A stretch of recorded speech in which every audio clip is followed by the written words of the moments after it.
Please go ahead. Okay. Good day, everybody. Good morning, good afternoon, good evening, wherever you are. This is Ian Askew. I'm the Director of the Department of Reproductive Health and Research, including the co-sponsored Special Program of Research Development and Research Training in Human Reproduction here at WHO. I'm going to be chairing this webinar, and I'd like to welcome you all to the discussion today. I'll provide a little bit of background for this webinar. 1 in 3 women globally experience intimate partner violence and or sexual violence by a non-partner. And so the global plan of action to strengthen the role of the health system within a national multisectoral response to address interpersonal violence, in particular against women and girls and against children, a long title, but this global plan of action, which was recently approved by the World Health Assembly, provides a strong mandate to address violence against women and girls as a global and urgent public health problem. The plan provides guidance for ministries of health to accelerate the implementation of the health sector's contribution within multisectoral efforts to end violence against women and girls. Further, the plan contributes towards the achievement of the Sustainable Development Goals, including Goal 5, which is achieve gender equality and empower women and girls, and Goal 16, promote peace, justice and inclusive societies, as well as Goal 3, which is ensure healthy lives and promote well-being for all at all ages. It will also contribute to reaching the objectives of the new Secretary-General's Global Strategy for Women's, Children's and Adolescents' Health. In support of the implementation of this global plan, WHO is pleased to convene this webinar, which is the second in a series of webinars on linkages between sexual and reproductive health and rights and HIV. The purpose being to explore issues arising when implementing an integrated SRHR HIV health sector response to violence against women and girls. An integrated response is absolutely critical, especially in areas of the world where prevalence of HIV is high for several reasons. Forced or coercive sexual intercourse with an HIV-infected partner can increase the likelihood of HIV acquisition because the trauma associated with forced vaginal or anal intercourse can result in abrasions and tears that facilitate transmission. The risk of seroconversion following forced sex is particularly higher among adolescent girls because the vaginal mucous membrane may not be sufficiently developed. Secondly, many risk behaviors for HIV are associated with sexual violence. Evidence indicates that experiencing forced sex in childhood or adolescence increases the likelihood of later engaging in unprotected sex, having multiple partners, participating in sex work and substance abuse. People who experience forced sex in intimate relationships often find it difficult to negotiate condom use, and experience of sexual coercion is also associated with low self-esteem and depression, factors that can themselves be associated with risk behaviors for HIV. Moreover, women living with HIV can be at greater risk of experiencing intimate partner violence and stigma-related violence, both at the time of learning their status and throughout their lives thereafter, including beyond their reproductive years because of increased isolation, discrimination, food and housing insecurity, and lower economic possibilities. Given these multiple linkages, ensuring an integrated and comprehensive response by the health sector is critically important, but can often be challenging. We hope that the issues raised in this webinar will both provide insights into such responses and stimulate discussion and exchange of experiences. With that background, I'd just like to remind those of you participating that this is an audio-only webinar and that all participants were muted for the duration of the webinar. Participants are encouraged and warmly welcomed to list their questions in the questions box on the right side of your screen. Please feel free to direct your questions to a specific panelist or the entire panel, and we'll do our best to address all questions received in the time allocated. As mentioned, this is the second in a series of webinars on SRHR and HIV linkages. The first was held in July and focused on strategies to increase male engagement in eliminating mother-to-child transmission of HIV and syphilis. As a follow-on from this, please also let us know in the question box if you'd be interested in having further additional webinars on related subjects in the future, and also any additional points of feedback that you may have. After the webinar is finished, you will all receive a link to the recording of the webinar that will be posted on our YouTube channel. You'll receive PDFs of all the presentations given during the webinar and copies of all the references, links and other materials that may have been referenced during the discussion. So with this background, and I hope you're ready for the webinar now, we're delighted to present several perspectives on this issue. First will be Alice Wellborn from the UK-based Salamander Trust. Alice will present insights from the community of women living with HIV. Next, Tina Mazuya, who works at the Uganda-based Centre for Domestic Violence Prevention, and Sophia Kutsi from the Namibian Ministry of Health will both provide perspectives from frontline policymakers and healthcare providers in developing economies. And thirdly, my WHO colleague, Claudia Garcia Moreno, will give an overview from WHO, particularly with regards to the normative guidance that's currently available to countries. So with that background, I'd like to begin the discussion by inviting Alice Wellborn to start her presentation. So Alice, over to you. Thank you. Thank you very much, Ian. And thank you everybody for inviting me to join you today. Could I have the first slide, please?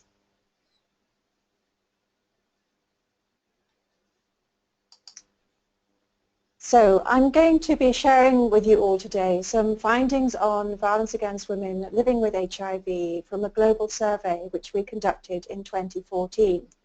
Next slide, please. This was a huge collaborative effort, as all the logos at the bottom of this slide show. Two of us in the core team, Mary Jo Vasquez and myself, are women living with HIV, and we also had a global reference group of 14 women living with HIV, all of whom are really noted, wonderful leaders. They're of diverse ages, from diverse regions, with diverse routes of HIV acquisition and diverse other identities. And right from the very beginning of this survey, we sought inclusivity by having this great global reference group very much involved and taking the lead. And of course, we also worked closely with Dr. Manjula Narasimhan, who commissioned this survey as a values and preferences survey to feed into the new sexual and reproductive health and rights guidelines of women living with HIV, which are due out shortly. Next slide, please. So the background of this WHO survey, as I mentioned, we had this global reference group who guided and shaped the survey content. The survey was user-led, it was participatory, and it was community-based. We used positive, future-oriented, appreciative inquiry and positive language throughout, and we're going to talk a bit more about that shortly. The survey was disseminated as an online survey in 7 languages, and we also had it in 5 more languages in focus group discussions for other women living with HIV with limited literacy or with limited or no computer access. Altogether, we had 832 online survey respondents and a further 113 respondents through focus group discussions, altogether from 94 countries.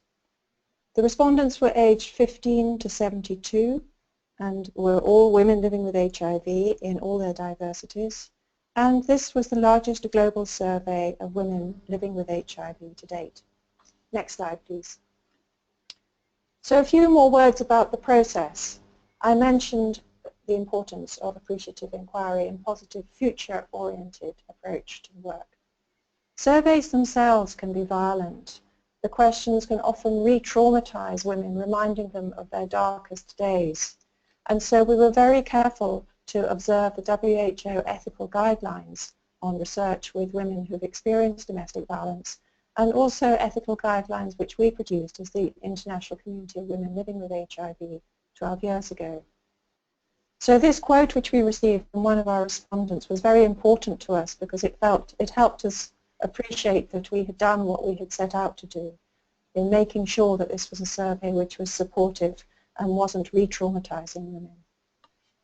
Next slide, please. You'll see that there's a house image here, and the report title of the survey was Building a Safe House on Firm Ground. So we've used this image of the house to show that there are different key elements of a house, just as there are different key elements of a woman's life, all of which come together to create a whole woman. All the different parts of the house are all important and all needed, just as all the different parts of a woman's life are important and need to be addressed. This reflects the holistic nature of the survey, where we explored psychosocial, sexual, physical, material, and the spiritual well-being of women's lives, from conception until death, so across the lifespan. Next slide, please. So the results from the gender-based violence dimension of the survey. The survey had 1 mandatory and 8 optional sections, and gender-based violence was introduced in one of those optional sections. However, we noted that gender-based violence was highlighted in responses to all the sections of the survey, whether mandatory or optional. So 58% of the 832 online respondents answered the gender-based violence section. And of these, 89% of these reported experiencing at least one type of violence. Now, whilst intimate partner violence levels were already high and numbered 43% pre-diagnosis and moved up to 59% post-diagnosis, we also noticed marked increases in other forms of gender-based violence. So, for example, from family or neighbours or from community, we noticed that each of those rose from 16% pre-diagnosis to 45% and 53% respectively post-diagnosis. However, we noticed that the highest increase was in healthcare settings, where women reported 6% of gender-based violence experienced in healthcare settings pre-diagnosis to 53% post-diagnosis. Examples of gender-based violence in healthcare settings which women reported included breach of confidentiality, coerced testing, and coerced disclosure to partners and to in-laws, which of course can trigger violence from them towards the women. They also reported coerced treatment initiation, coerced abortion, coerced sterilization, coerced long-term contraceptives to stop them having further children, alternatively withdrawal of contraceptive services, being told you shouldn't be having sex, why do you want those? Women reported a lot of verbal abuse and also reported lack of support during delivery. All of these reports had even worse experiences reported by women if they were sex workers or if they had different sexual orientation or gender identity, or if they were drug users, or if they had other disabilities. These experiences resulted in women avoiding health services, if at all possible, fearing starting treatment, and resulting poor health in many ways, both for the women themselves and, of course, for their children also. Next slide, please. So the next slide is about the definition which we used about violence against women with HIV. There are many different definitions out there, but this is, as we understand it, the only definition which specifically refers to women living with HIV, developed in 2011. And we wanted to make clear that this includes structural violence, i.e. the kind of violence experienced by the women in healthcare settings, as defined by Galtung and also by Farmer et al. Next slide, please. So we wanted to make clear also, as I said earlier, that we weren't just focusing about problems, but also thinking about solution-oriented ideas about what could happen to make things better for women. And here is an example of some suggestions which women made about ways in which health services could be made safe. And I want to just spell out the first three here. Sensitizing healthcare workers to the rights of women living with HIV, increasing access to quality support services for women who experience gender-based violence, and ensuring effective complaints and redress mechanisms in health services when things went wrong for them. And 95% of all respondents said that those first three are either critical or important steps which could be taken to make things better for them and to make health services safe. Next slide, please. As you can imagine, there are close links between experiences of or fear of violence and mental health problems. Now, I don't have time to go into that in this webinar today, so this is just a placeholder slide really to flag up that we have a related article about mental health and how this is experienced by women living with HIV, also based on this survey, and that's listed in the handouts which you will see on the webinar page. The mental health issues, again, experienced by women with additional socially disadvantaged identities was greater than for other women who are just, quote unquote, living with HIV. Next slide, please. So I want to end just by flagging up some questions for today. We've got two questions for healthcare providers. How can we provide more holistic, women-centered approaches to supporting women living with HIV? How can we recognize and address violence against women in healthcare settings? And how can we recognize and disseminate examples of good practice also? I'm sure all of you listening have many examples of good practice in your healthcare services, and it would be so great to learn more about them and to disseminate them.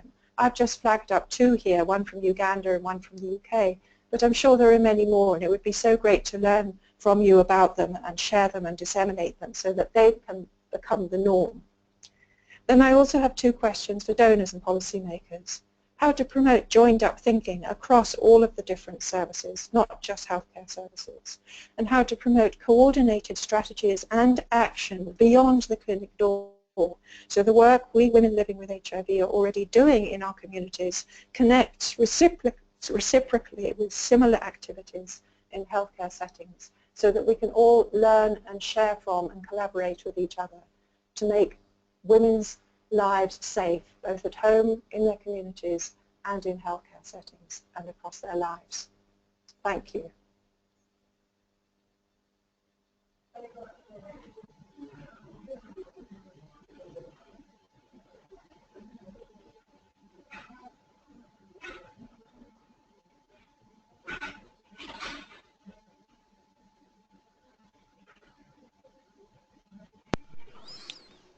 Tina, go ahead. Thank you, Ian, and thank you everyone for joining us on this webinar. I'm going to be talking about, next slide please.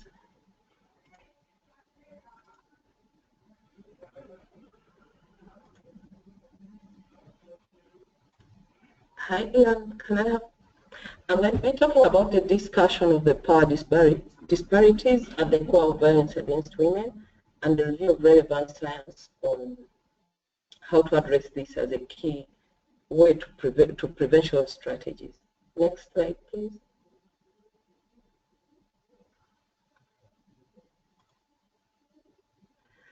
I would like us to look back into our whole history, we as communities. And let's look about the value and worth that is accorded to both women and men. In many communities, especially here in Africa, boys and men are seen to have more value and worth than girls and women. And this means that the men and boys are privileged, much more privileged than the women. And this comes with a lot of imbalance of power between women and men, because men are always put in this more privileged position while the women are in a more subordinate position. And incidentally, that's how many people have been raised to accept the status quo, and when they see all this, they accept it and they are silent about what is going on. So we often see communities accept men's use of power over women, and it looks like normal. They'll always say it's tradition, this is our culture, these are our norms. And all this leads into violence against women, which is unjust. This injustice usually thrives on silence, and our silence also perpetuates violence against women. Next slide, please.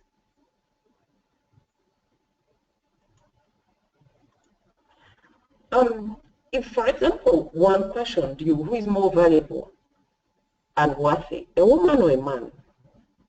I think all of us who are on this webinar, we know that both men and women have the same rights and responsibilities, and they're equally valuable and worthy. So why do many of us tolerate violence against women? I'm sure many people see violence against women happening, but they're just quiet about it. Next slide, please.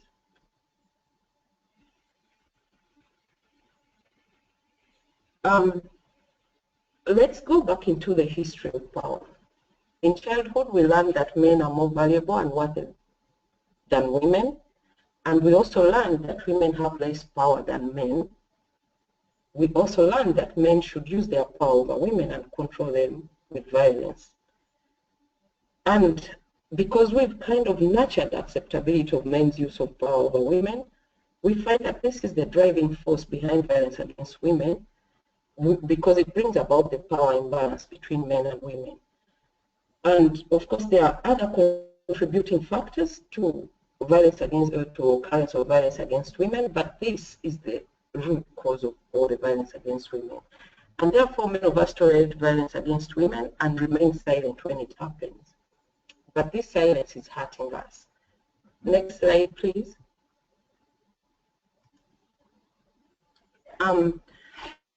We all need to look at the truth about power. Everyone has power, a right to power. Man or woman, boy or girl, they have power. Because power is the ability to think, feel, and do what we decide is right for ourselves. All that we have to recognize is no one should use their power over another person. Because whenever someone uses their power over another person, they are obviously abusing them. Using power negatively to control others is an injustice in whatever form, whether it's in an intimate relationship or in a workspace or in the public. Women and men have a right to their power, but they need to learn how to use their power in a more positive way. Next slide, please.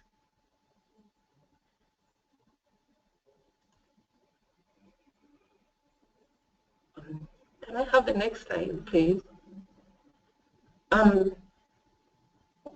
What we are seeing of now is, if we ask ourselves, is it possible to change the dynamics around power? Yes, I would say it is. We are seeing men around the world and in our own communities who are changing. They've learned how to use their power more positively, and they're using it in a more equitable way between them and their partners. And they're balancing power in their relationships, and many of them have stopped using violence over women. Such men are enjoying happier relationships with their families, and I can see even here in my country, there's a growing number of such men. Next slide, please. So even though people see the benefit that comes with the change, why aren't people creating the change? People are not creating the change because they are not aware. Many people are not aware of this kind of positive change. And then we also have to know that change is often hard to come about. Sometimes people know that they have to create change, but they don't know how to do it. That's something that we all need to be aware of. And also, change can create anxiety. Often people are a little bit comfortable with sticking. Sometimes they say, you better stay with the devil you know than go with to an angel that you don't know. So often when people hear of change, it creates a lot of anxiety, and people tend to keep to what they've always known. And that's the reason as to why many times people don't even bother to create the change. Next slide, please.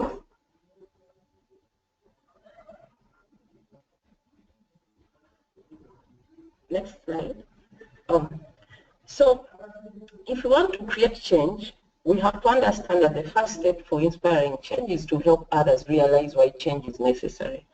That is very important, because then that will spark off the whole process of, it will ignite the whole process of creating change. When we come to prevention strategies, we've seen that the field of violence prevention and response is growing a lot. And as of now, there is available evidence that indicates that interventions to address violence against women have to be designed at multiple levels in order to challenge the underlying beliefs that define the men and women's behaviors. And they must be addressed towards breaking the acceptance of violence against women and girls in both public and private space. Next slide, please.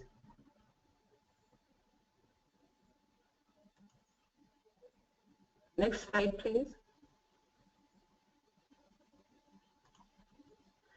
I will give you a quick snapshot of some of the interventions that have shown promising practices.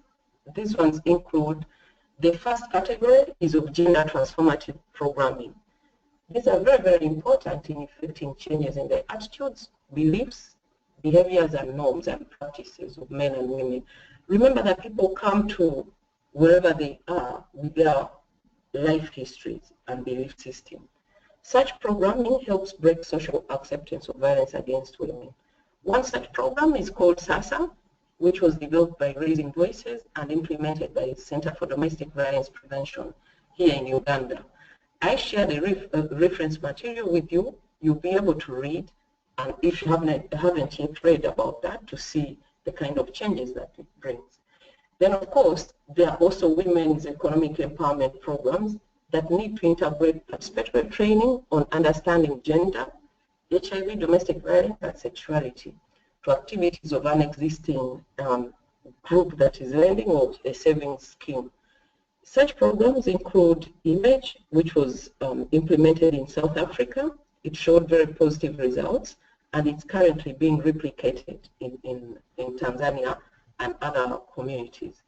Also, social norms, marketing, and edutainment efforts.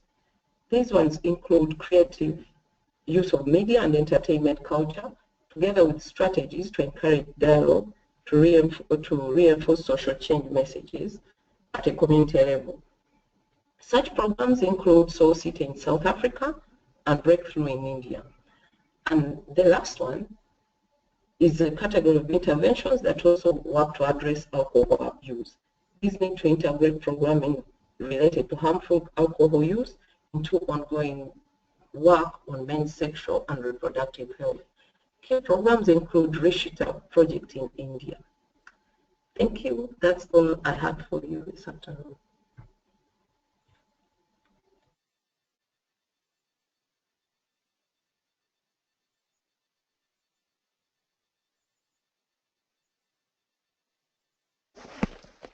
Sophia, go ahead.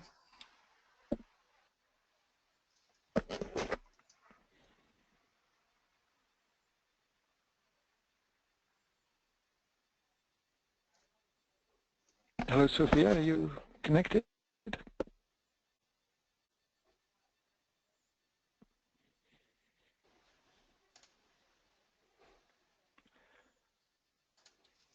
Okay, it seems like we don't have Sophia with us at the moment, so I suggest we move on to the next presentation from Claudia Garcia Moreno. Claudia, would you be ready to make the presentation, and we can try and catch up with Sophia later? I'm just unmuting myself, yes. Excellent. Can you hear me now? Yes. I'm just lining up your slides. There we are.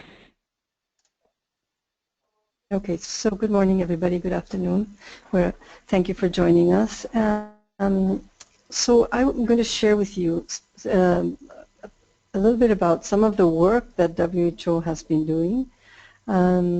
I want to emphasize that this is just a part of what we're doing in the area of violence against women. Alice made a very strong reference to the fact that women, particularly women with HIV, experience many different forms of violence, including from health services. And our department is working on the area of respectful care, strengthening quality of care, etc. So but I'm going to share with you specifically, the next slide please, the WHO guidelines and the clinical handbook, which are for responding to intimate partner violence and sexual violence. So just very briefly, why should the health sector address violence against women? presume that you're all on this call because you are convinced that this is important, but we still find ourselves having to answer this question sometimes when we talk to ministries of health and health staff. There's evidence to show that abused women are more likely to seek health services even years after the violence has ended. That violence, as we know, is associated with many kinds of health problems, including mental health and sexual and reproductive health problems. We know that women come to health services usually at some point in their lives, particularly to sexual and reproductive health services. And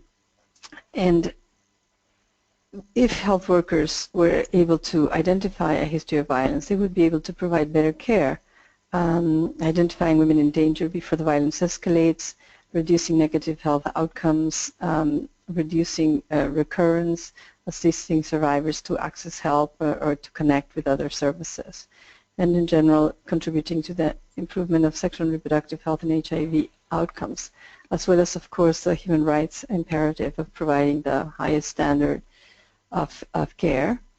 Next slide, please. So in 2013, we set out to develop guidelines, which, as some of you are maybe familiar with, the guidelines process in WHO is quite a rigorous process. It requires systematic reviews of evidence, and we produced these guidelines, which are meant to guide policymakers on how to deliver training, what models of healthcare provision may be useful, as well as guiding clinicians on how to respond to intimate partner violence and sexual violence. Next slide, please. Next slide, please. So the guidelines covered six areas: women-centered care, identification and care for survivors of intimate partner violence, clinical care for survivors of sexual violence, training of healthcare providers, healthcare policies and service provision, and mandatory reporting. So a mixture of clinical and policy issues. I'm not going to go into any detail in any of these. I'm just going to give you really a bird's eye view, and I encourage you to go on our website and have a look at the documents. Next slide, please. These guidelines provide the evidence, but they're at a very high level of. They provide the evidence and they give high-level recommendations. So we then move to a practical manual that would go more to the how to implement these recommendations. And it was focused on, it aimed really to give more practical tools for clinical providers. It's a very easy, helpful guide. It provides job aids for all different issues, and it will be complemented by a manual that is addressed to health system managers, to middle-level managers at health center level and policymakers that is looking at the system. So this is very much for the individual providers, and the complementary manual will be focused more at what needs to happen in the system to provide an enabling environment for these providers. And that's work in progress. Next slide, please. So the clinical handbook, in a way, focuses, doesn't address the policy dimensions of the guideline, but focuses more on the first-line support for intimate partner violence, for sexual violence. It addresses the specific aspects of post-rape care, and it has a section that also develops more the aspects of mental health care, because that was identified as a gap by many of our partners in countries. Next, please. So it starts with guiding principles around women-centered care, emphasizing the importance of respecting women's human rights, gender equality, respecting women's wishes, and not pushing her in a way to take actions that she may not be ready for, avoiding causing her further harm, and the important, highlighting very much safety issues, confidentiality issues, and emphasizing first-line support. And I'll say a bit more about what we mean by first-line support Next. Next slide, please, because it links to things that Alice said about health services and also what Tina talked about in terms of change and the challenges of creating change. Some of the issues, I mean, it links, this is about identifying partner violence, but it all links to this issue of first-line support a lot, and you will see when I get to it that a lot of it is about communication and respectful care and, you know, trying to ensure that the women's concerns are respected, being empathetic, being non-judgmental, and offering information and services without pressurizing women unnecessarily. Next slide, please.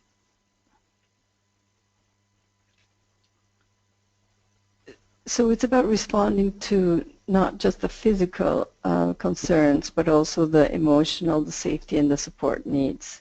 And listening and validating, helping her to feel connected and to identify sources of social support, empowering her to feel able to help herself and to ask for help, helping her to understand what her options are and to explore these, respecting her wishes, and enhancing her safety. And this, which seems very simple in a way, and is, you should stay after that. We're saying, next one. Next slide, please. It's so we've simplified this into a job aid with lives as a mnemonic that can help people remember what this is about. Listening to women without empathy and without judging, inquiring about needs and concerns, validating, enhancing safety, and providing support. And all of these, each of these is elaborated further in the clinical handbook with very concrete examples of what providers can do and how they can put in practice each of these elements. And we have received very positive feedback on these. Next slide. But in order to do this properly, it requires a lot of emphasis on communication skills and respectful care. The clinical handbook also includes these pathways for care for survivors of intimate partner violence, next, and also for sexual violence. Again, I'm not going to go into the details. I encourage you to look at them.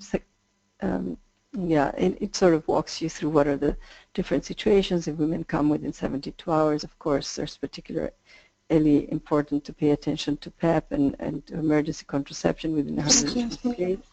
But also the other care. Next, please. Then it includes a section on mental health, as I was mentioning, because we often receive feedback that there's a lack of mental health services and trained providers. So the clinical handbook really tries to focus on things that, together with our colleagues from mental health, we think can be delivered at primary healthcare level by a primary provider that doesn't necessarily have to be a trained specialist. And a lot of it is around helping her strengthen her positive coping methods, exploring availability of social support, teaching stress reduction exercises, and providing some continuum of care. And each of these is elaborated on in the manual with, again, some job aids and practical handouts. Next, please. We also address briefly helping with more severe mental health problems, particularly being able to identify when problems may require a specialist care. And it includes in the handbook additional practical guidelines and tips for assessment of imminent risk of suicide and self-harm, moderate and severe depressive disorder, and post-traumatic stress disorder, with some recommendations of what can be done, but also when it's important to refer to more specialized care. Next slide, please. So that's really been a very, very quick bird's eye view of the guidelines and the clinical handbook. But as I mentioned, it's not enough to have trained healthcare providers. because even with very committed and well-trained providers, if the system is not enabling or is not supportive, it's very hard to really make changes for women. The emphasis in the past has been very much on routine identification or screening, but often this screening was seen as an end rather than a means to an end, and it is very clear that screening by itself does not really lead to sustained changes, and it does not lead necessarily to positive outcomes for women. In situations also where there is very limited referral options, as in many of the settings where we're working, then the issue of screening also raises some ethical concerns. So it's a challenge to think how can we link identification really to a proper response, and as a minimum to providers that are well trained in first-line support. At the same time, we need a health system. We need an infrastructure that, for example, allows for privacy and confidentiality. We need to have good procedures around patient flow and documentation, and ability to ensure that the information that is recorded is confidential. We need trained providers, but also ongoing support and supervision and mentoring, because we all know that a one-off training is not enough to change practice. And we need to strengthen referral linkages with other services where they exist. And in all this, we need to ensure that safety of those who disclose. And we also need to address the needs of healthcare providers, because we have data to show that many primary healthcare nurses are themselves in abusive situations, sometimes are experiencing other kinds of abuse within the health system. So we need to try to have a comprehensive response that addresses also the needs of providers, particularly those in the lower echelons of the health system. So I'll stop there and look forward to your questions and inputs. Thank you. But you should take this away, because otherwise I'll... Thank you very much, Claudia. Now I'm hoping Sophia Kutsi is on the line. Dr. Kutsi, are you on the line now? Yes, I'm on the line. Good afternoon. Good morning. Okay. Thank you for inviting me to join the webinar today. We can move on to the first slide, to the slides.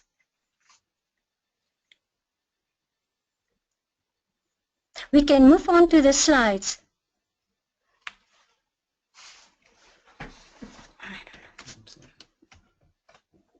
Maybe they stop. Okay. Healthcare for survivors of intimate partner or sexual violence. Namibia's ongoing effort to integrate gender-based violence in health, including sexual reproductive health and HIV services. Let's move on to the first slide. Namibia's process for adapting and implementing the World Health Organization's clinical handbook for women subjected to violence. In 2013, the Ministry of Health and Social Services participated in a regional workshop on prevention and response to gender-based violence in South Africa, organized by the WHO and the UNFPA. There were some advocacy and stakeholders meetings to identify what Ministry of Health and Social Services could do to strengthen their health response in integrating gender-based violence. In 2016, we initiated the process here at the Ministry to adapt the WHO clinical handbook for responding to intimate partner violence and sexual violence. Next slide. Next slide.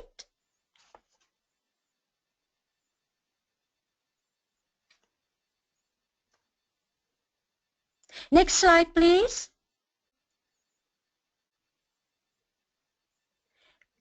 We can move on to the next slide. I think this is not the next slide.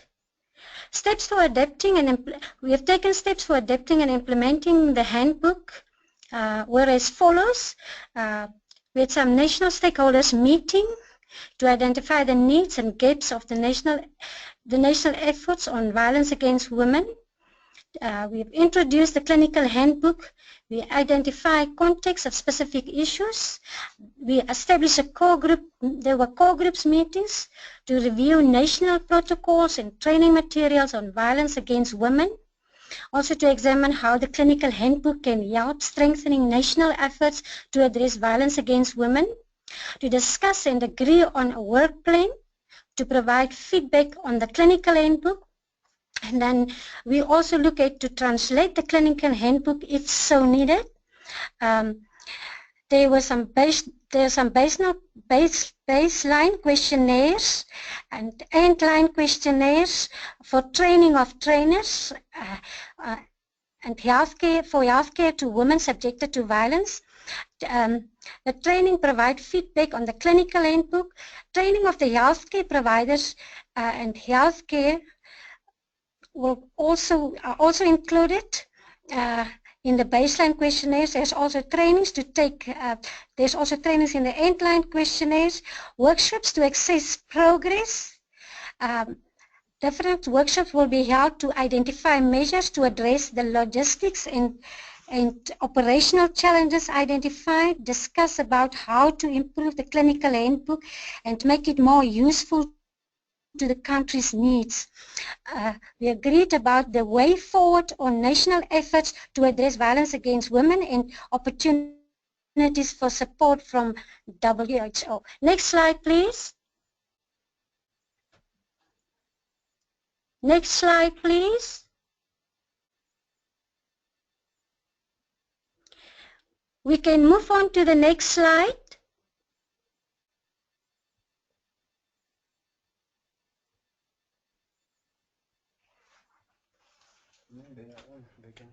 Mm-hmm.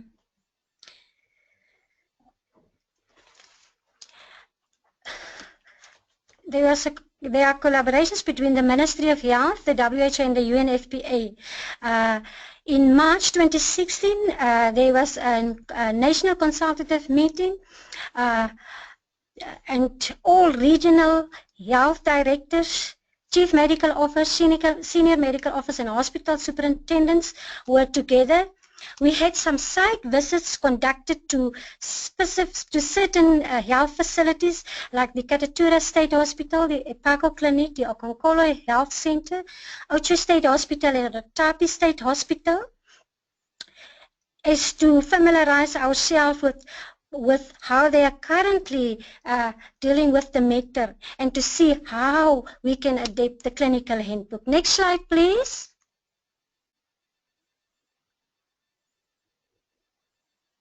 We can move on to the next slide.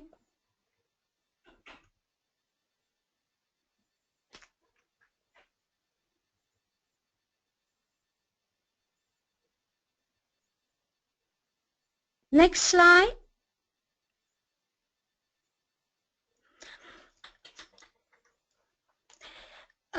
Also, we have identified what are the Namibian gender-based, the laws that cover the Namibian gender-based violence in Namibia and the obligations of healthcare providers in relation to these laws. We have identified barriers and challenges to implementing a health response to gender-based violence.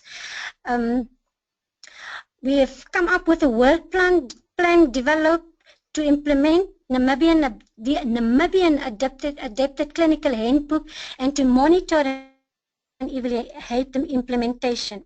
There's also a selection of sites and districts also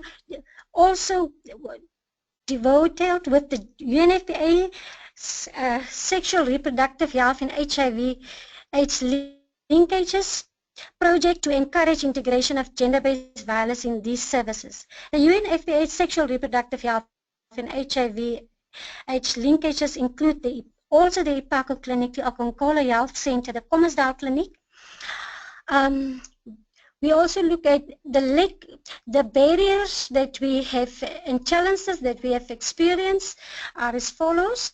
When it comes to legislation, the lack of knowledge of laws and what that means for the health service provision, particularly for adolescents, girls and young women subjected to sexual violence.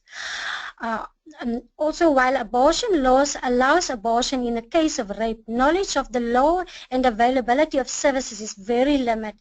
The age of consent, according to the law, is 16 years, which means that adolescent girls who are pregnant are automatically reported to the Women and Child, which is now the Investigation Protection Unit, and this keeps many adolescent girls away from seeking health care. The physical distance and lack of adequate staff is also a concern. Health facilities are very far away and community members don't always bring survivors of sexual violence to services on time.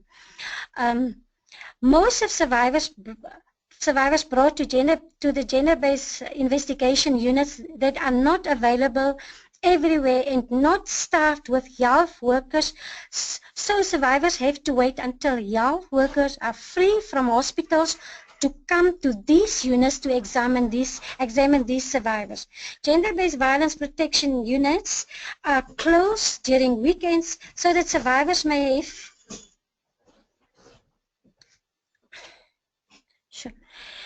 lack of training and skills. Health workers wanted to have training and knowledge on how to ask or identify survivors of intimate partner violence.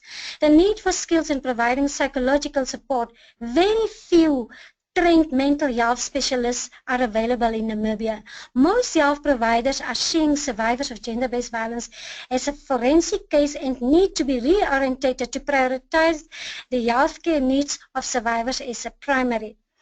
The attitude of staff is also a concern. Health workers are reluctant to go to gender-based violence protection units to examine survivors because it means being taken away from attending to other patients, as forensics examinations take several hours. The reluctance of health workers to conduct forensic examinations as they don't want is also because they don't want to go to court and provide testimony. Often this happens years later when they cannot remember the case and requires them to be away from caring for other patients for several days. Next slide, please.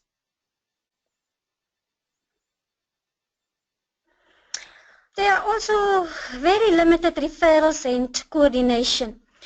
The referral pathways to health facilities are indirect and result in huge delays. Many health workers are concerned about safety of their patients in relation to gender-based violence, but coordination with police needs to improve.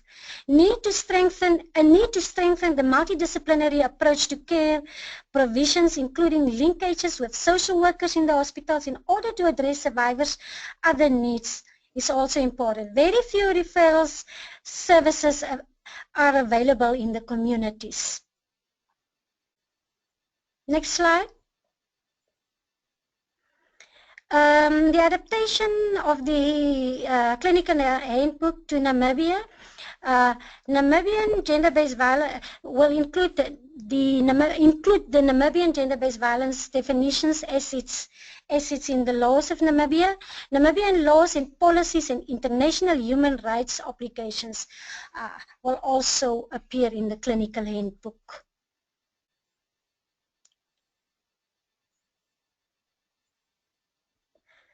And I thank you.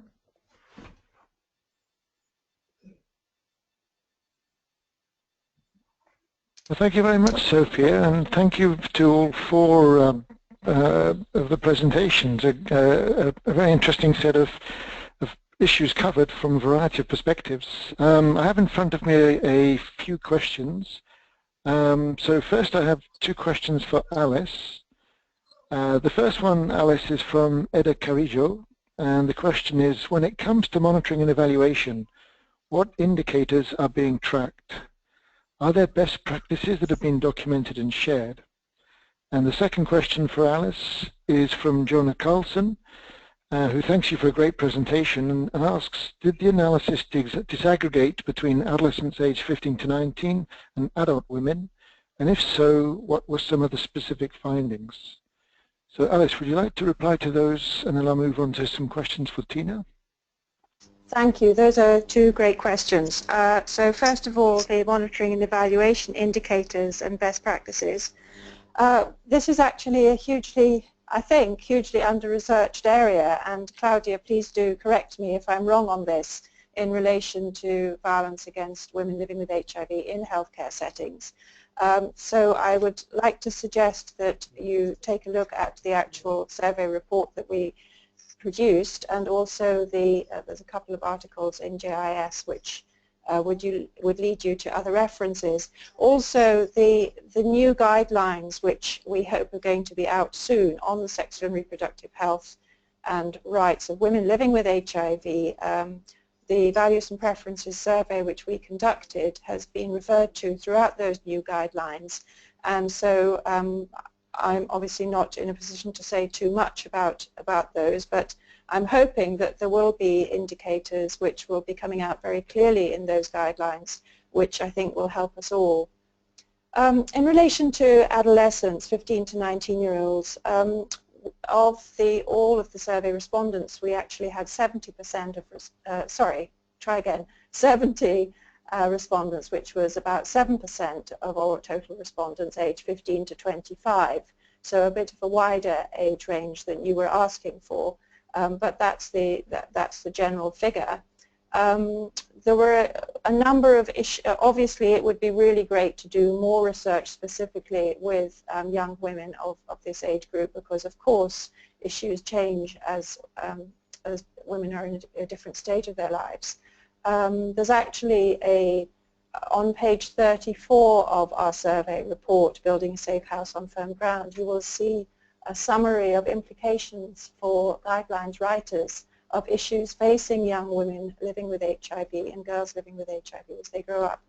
There was quite a wide range of different concerns experienced by young women, and I imagine that none of them are too unfamiliar, but for example, the very question of whether actually they know if they've grown up with HIV, whether they actually have HIV or not, and in other research which we've been doing and work which we've been doing with younger children aged 5 to 14 growing up with HIV and their caregivers, we've seen how very normal it is for children to be experiencing huge levels of violence actually at home from caregivers. And this is partly as a caregiver's response through their anxieties, their fears of having this secret of HIV and AIDS in the household, and often having lost their own children from AIDS-related illness, and that anxiety of being perpetrated with their children instead. And so having grown up in that context of violence, we're already dealing with huge challenges which the young people are then responding to in their own lives. Of course, also young women are also often being asked by healthcare providers, what have you been up to have HIV? Because it's still difficult for many healthcare providers to realize that young women can actually live until their teens, having actually been born with HIV. Huge issues around lack of confidentiality, forced disclosure, maybe often parents or carers or even a husband if a young woman has been exposed to child marriage, having to give permission for services, and concomitant potential violence.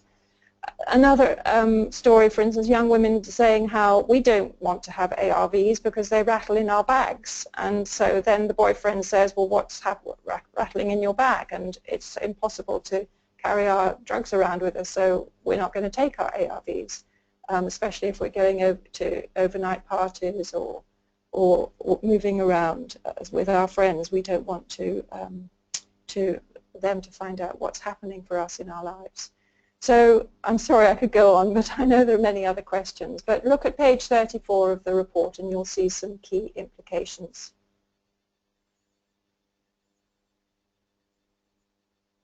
Great, thank you very much, Alice. We have two questions for Tina. Tina, the first question from Constance Newman asks, to what extent can clinicians make clinical care gender transformative to promote women's economic empowerment?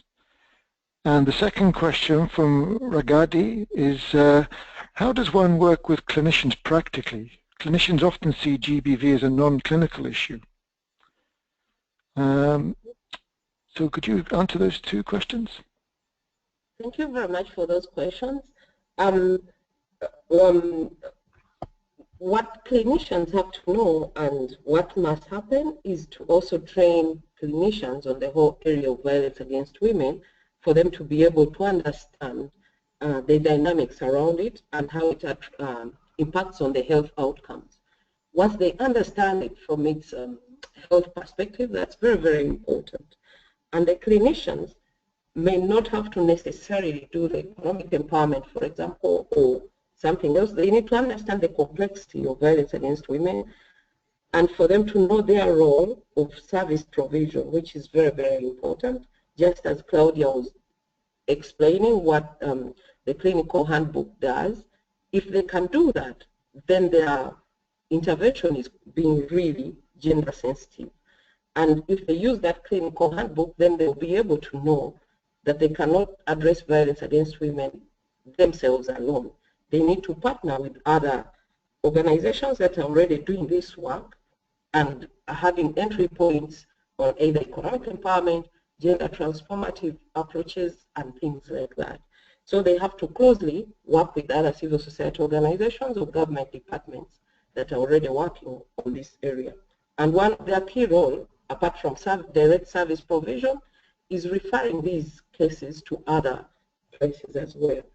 And then if you listen to Claudia's presentation, she talked about the WHO recommendations around addressing violence against women from the health sector. There's a very good action plan on that. And then there's a lot of material that can guide the clinicians on how to address this violence against women. Thanks. And all the clinical handbook is trying to ensure that there is survivor-centered services, and the survivor-centered services are very sensitive to all those areas, and they also require that they collaborate with and refer cases, women to such places where they can find more engagement and help. Thanks.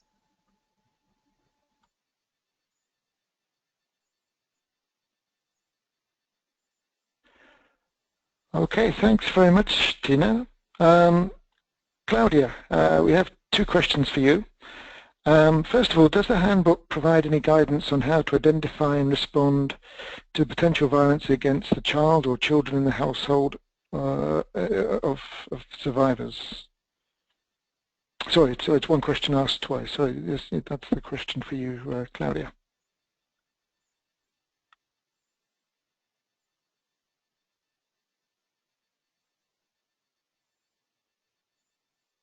Okay, sorry, I was muted.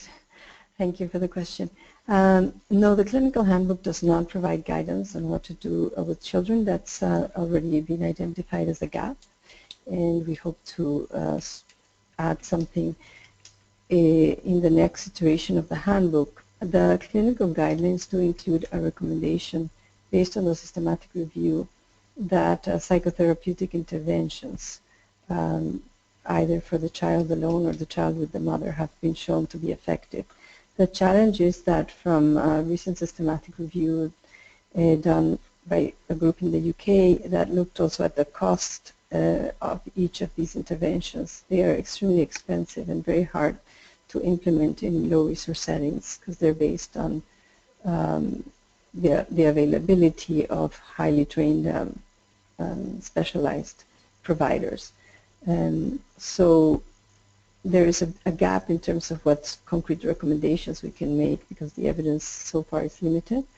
Our colleagues in the mental health department are working on what is called brief psychological interventions, which have been shown to be effective in addressing some issues.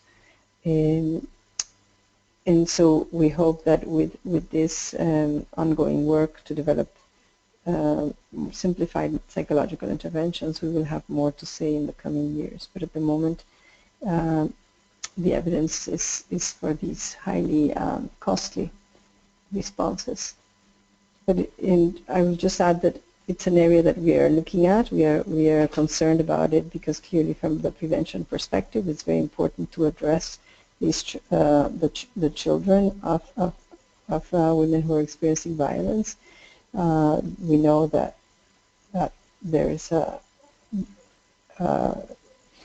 risk that they might become perpetrators in later life, but also that they may experience many challenges at school and mental health problems.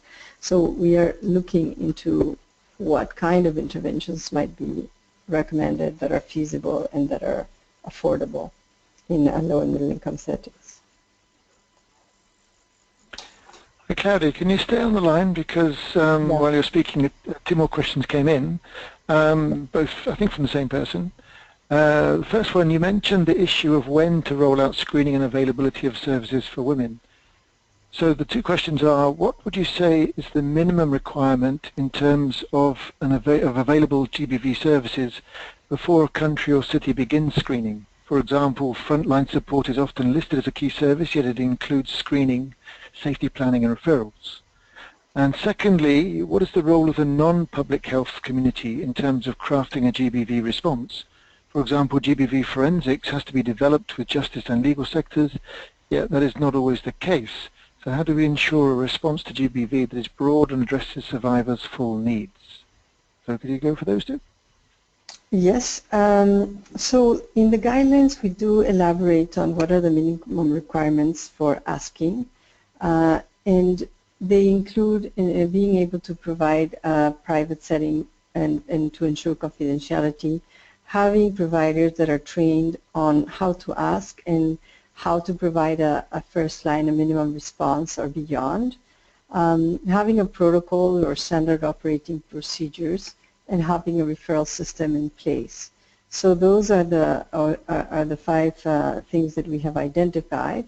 Yeah,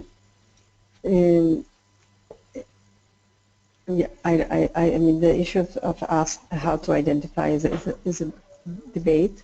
I think our position, given the evidence and given also the recommendations from providers from low and middle income countries where the prevalence is extremely high and referral services are limited, is that what we want is clinical providers that have a very low threshold for asking.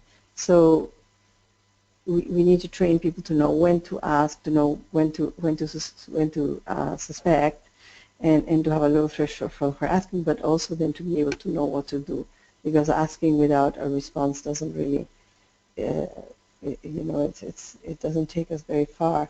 In relation to the question about forensics is challenging, because what we are seeing. So I didn't mention, but we have also last year produced a toolkit for strengthening the medical legal response to sexual violence. And the idea was to try to, again, with very simple one-pagers, it's a set of 18 one-pagers covering different aspects of the forensic response. And one of the issues that comes up a lot is the coordination. How do we enhance the coordination across sectors, across the legal and the justice and the police? And so this toolkit is aimed at trying to strengthen that coordination by making sure that everybody's on the same page in terms of their understanding of what is evidence, how do we collect it, how does the evidence get maintained, etc. I think the challenge with forensics is that, there's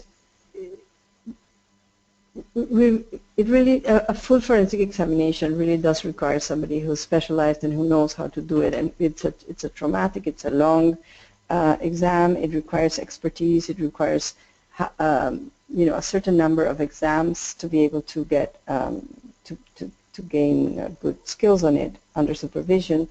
And so I think what we emphasize is that there are a lot of things that a first-line provider can do to ensure, like taking a good history and knowing how to document a statement, how to prepare a statement, documenting injuries and in the most complete and precise form. So even without a full forensic exam with that collects all the evidence, there's a lot that a first response can do to ensure a good, as good as possible, a report. we are looking at the issue of how to strengthen forensic response, but it is challenging because it's not something we think that can be provided by any first-line responder. Okay, before I go over to Sophia, one more question for you, Claudia. Does any of the research or interventions that you've reviewed look specifically at trans women, and especially in relation to IPV and HIV? The person posing the question said that when we look at the rates of GBV against trans women, it feels pressing, and so they wanted to know what does the evidence show around this? Well, first to say that we are doing a systematic review on violence against LGBT and trans people, and as you say, there is definitely an enormous amount of violence. In terms of interventions, recent reviews that have been done on interventions for both partner violence and sexual violence for trans that would have any specific focus on trans, basically the published literature at least doesn't find very much. I think in terms of the response would be not necessarily different, but would obviously in the eye of lives, which is inquiring about the needs and concerns, there would need to be a particular emphasis on the situation of trans women and the high levels of stigma and discrimination, the high rates of involvement in sex work, and all of those other factors. Alice mentioned the guidelines that our department is elaborating on sexual and reproductive health of women living with HIV, and there will be some recommendations related to violence also within those guidelines, as well as addressing many other aspects. So, and it's been very much informed by discussions with the community. So, yeah. Okay, thanks. And sorry, before you go, one other quick question. In the guidelines that you've been presenting on, is there anything in there that suggests how the health sector should collaborate with police in these issues? In the clinical handbook, it's not addressed, but in the health system manual, we have a whole section on multisectoral response. Referrals and cross-referrals and strengthening collaboration across sectors. So it will be addressed there in the forthcoming manual for health system managers. Thanks, that's very helpful. Sophia, I have 3 or 4 questions for you, so I hope you're ready. First one is fairly straightforward. Is the report of the 2014 WHO workshop in South Africa available? And if so, where can we get it from? Secondly, can we use the media to empower people on what to do in cases of GBV? Because the media can potentially reach a lot of people. And then the third one asks that the person understands that the community health workers in Namibia are expected to identify GBV experiences during their household visits as per their guidelines. Has any work been done to adapt the clinical handbook to the CHW's guidelines? So could you try answering those 3 questions? Yeah, can you please repeat the first question? Yeah, the first question is apparently the person wants to know if the report of the 2014 workshop that was held in South Africa, is it available, and if so, where? Yeah, there are reports available. The person can get it from the UNFPA, from the WHO, as well as different countries, specific African countries who were there, Namibia, Mozambique, Malawi, and some other African countries. There are reports available, but they can also find it on the website of the WHO. Yeah, in terms of your next question. Yeah, the next question was, well, the next question was, can we use the media to empower people on what to do in cases of GBV? Yes, we can use the media. We can use the media to make them aware of the different laws and the support that exists. And currently, Namibia, through the Ministry of Gender Equality and Child Welfare, who is mandated to take the lead, is doing a lot on media to assist victims of gender-based violence, and also to educate people on violence. Okay, if you can. Thank you very much. Yeah, and your third question was about the community health workers. Have you, the person asking the question understands that they do address GBV in their household visits, and so in which case have you been able to adapt anything from the clinical handbook to the CHW's guidance? Yeah, as I've said in my presentation, we had first a consultative stakeholders meeting with different health professionals on different levels, actually on the management level, and there we got some input from them. And then recently in September 2016 we trained those 20 health workers. So before they were trained, we gained a lot of input from those health facilities I mentioned, and they were added to the clinical handbook to contextualize it to address the needs of women in Namibia. So there's quite a lot done to adjust the current general handbook to provide in the needs of the women in our country, Namibia. Okay, thank you. Can I just come in here? Oh, sorry, yeah, sorry to interrupt. Can I just, you know, this issue of the involvement of community workers is a challenging one in terms of just defining what role can they play that is a role that is safe. And I think our recommendation at this stage would be that while they can play an important role in awareness raising and in linking women to services when women disclose to them, that actually using community health workers for identification can pose some challenges for them, and we've heard that from some of the community health workers in India, and it may be so I think that we need to define more clearly the role of community health workers.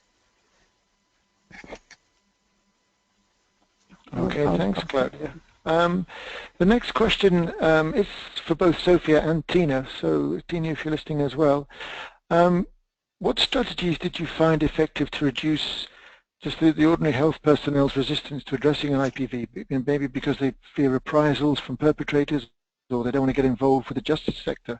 So what have you found works in terms of trying to reduce health workers' resistance to addressing IPV? Do you want to go first, Sophia, and then maybe Tina?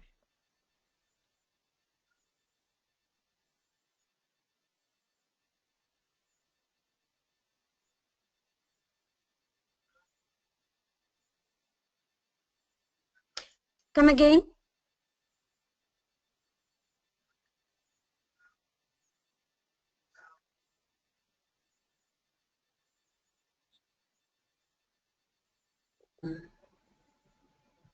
Should I go first? You are breaking up. I cannot. You are breaking up. I cannot. You are breaking up. I cannot hear you.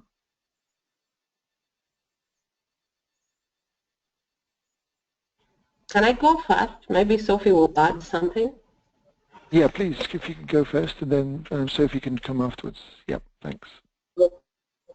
Okay, what has worked for us is we use the WHO toolkit for strengthening multisectoral response to get the health sector to recognize that that violence against women is a public health. I cannot. Hello.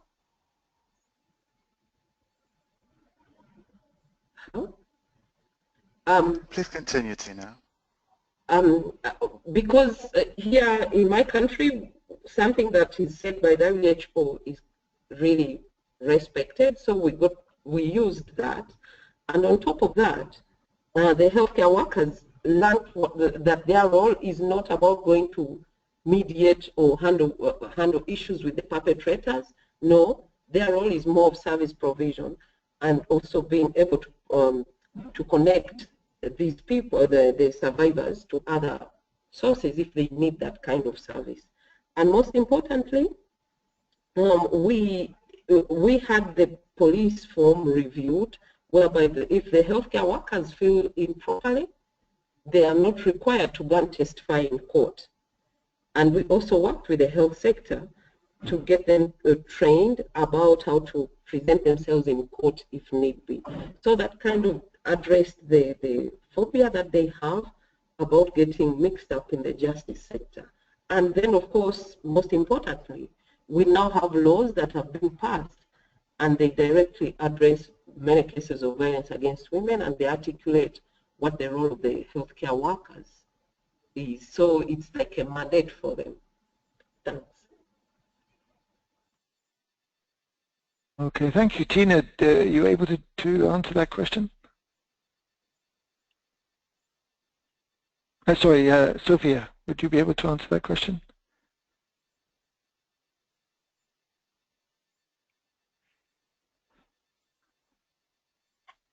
I could not hear the question. You break up.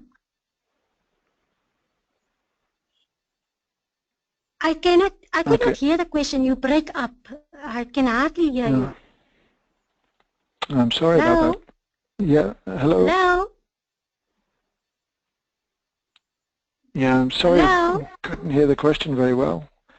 Can we move on to... Hello?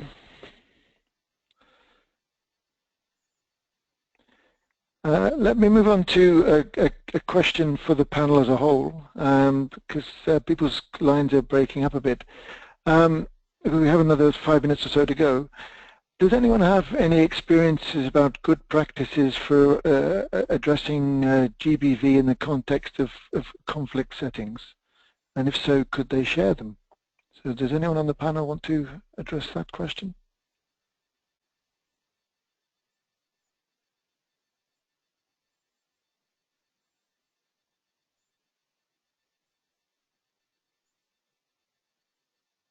There's nothing again. Yeah. Hello, this is Claudia. I can try to say something about good practice for addressing GBV in conflict settings. I would first of all guide people to the new Interagency Standing Committee guidelines for addressing GBV in humanitarian settings, which was produced by the Interagency Standing Group, but it was led by UNHCR and UNICEF. And that new guidelines, which were published last year, include they have recommendations for each of the sectors, including the health sector, and they compile, what the evidence we have at the moment, as well as some examples of good practice. So I would recommend that for starters. I would say that in a way the needs are the same, but we have the additional challenges of the breakdown in services, the limited availability of trained personnel, and so a lot of the interventions really have to focus also on the reconstructing of the system and the training of providers. There is quite a few guidelines we have those Interagency Standing Committee guidelines, which provide more like the policy framework as well as some concrete recommendations. We also have Clinical Management of Rape Survivors, which was produced by WHO and UNFPA and UNHCR. And it includes an e-learning module, which you can find on our website. And that e-learning module is precisely targeted at humanitarian workers who may not be able to attend a face-to-face training, but can use it's a CD-ROM-based training that you can do at your own pace, and it provides detailed guidance on post-rape care response in particular.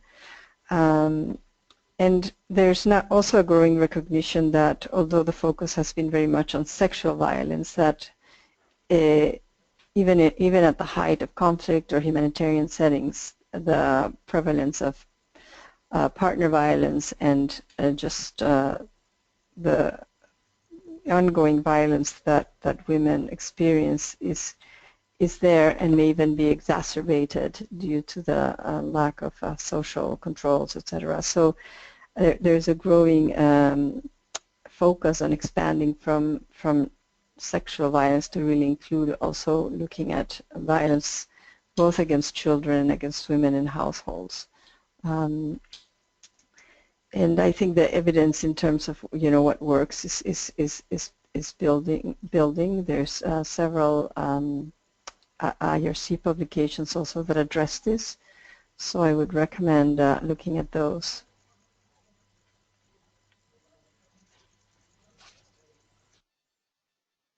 Okay, thank you very much, Claudia, for that. And I think this brings us to the end of the webinar. Thank you to the 4 presenters for your detailed explanations, and thank you to the audience for the excellent questions and very stimulating discussion. And we look forward to welcome you to the next webinar in this series. But please, if you have any specific questions, feel free to send emails to the organizers, and we'll certainly pass them on to the presenters, and you can set up a direct conversation. So again, thanks to everyone, and we look forward to the next webinar. Thank you very much. Bye-bye.